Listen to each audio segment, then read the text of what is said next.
7月15日，央视播发视频披露国之重器 JF-22超高速风洞通过验收。郑直军注意到，针对目前这款世界上最为先进的超高速风洞，央视此次的解读内容看点颇多，30倍声速。何为风洞？又缘何意义重大？军事评论员宋忠平向郑直军介绍，各类飞行器在研发过程中需要进行大量模拟飞行实验，风洞应运而生。利用风洞产生的高速气流，可以模拟飞行器的飞行环境，这样可以在先期研究飞行器在高速运动过程中的受力情况，避免反复进行工程试验，省时省力。常有人这样比喻，先进的飞机等飞行器都是在先进的风洞里吹出来的。央视披露，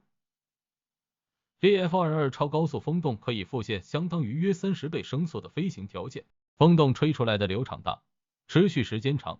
比同类风洞先进水平要有成倍的提高，实验的精度也更高。宋忠平解释称，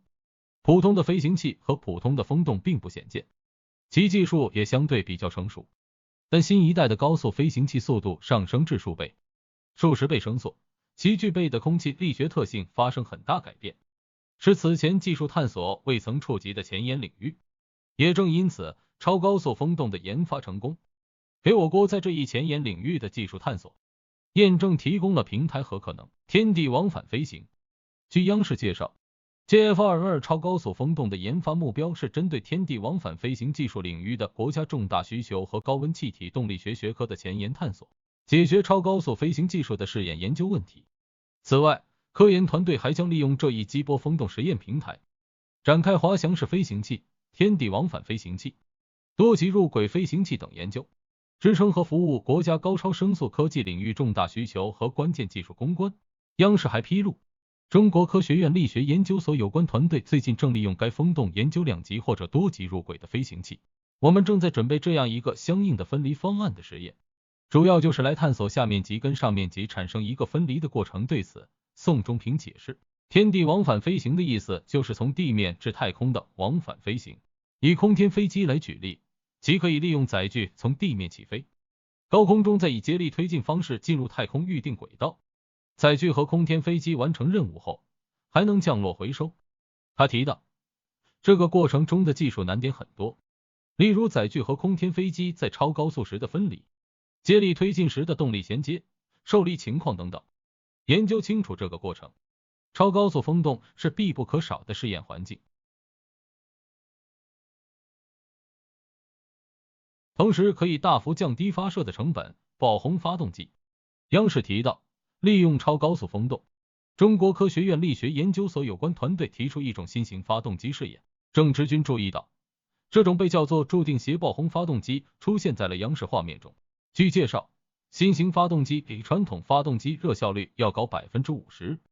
这样一个发动机做完后，对我国下一步航空航天技术发展是一个非常大的推动。相关研究人员表示，宋忠平介绍称，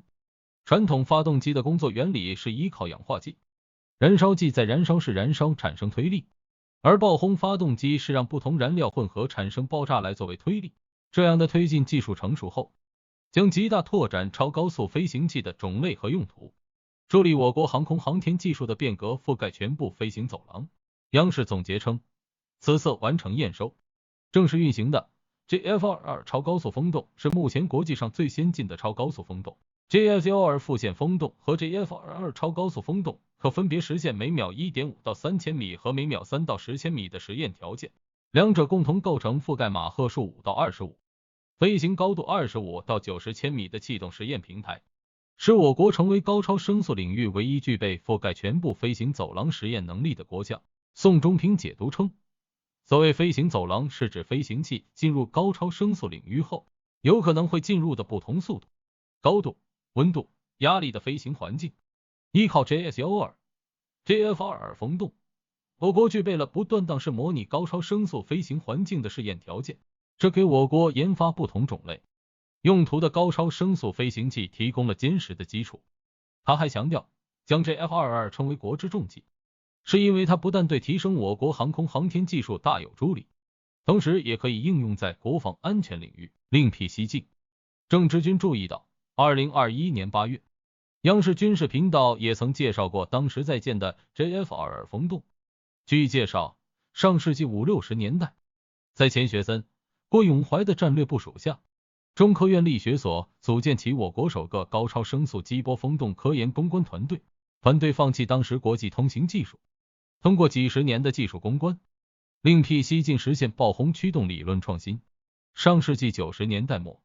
江宗林激波风洞项目负责人带领团队开启大型爆轰驱动激波风洞攻关。2012年 ，JF-12风洞研制成功。如今 ，JF-2风洞通过验收并开始运行。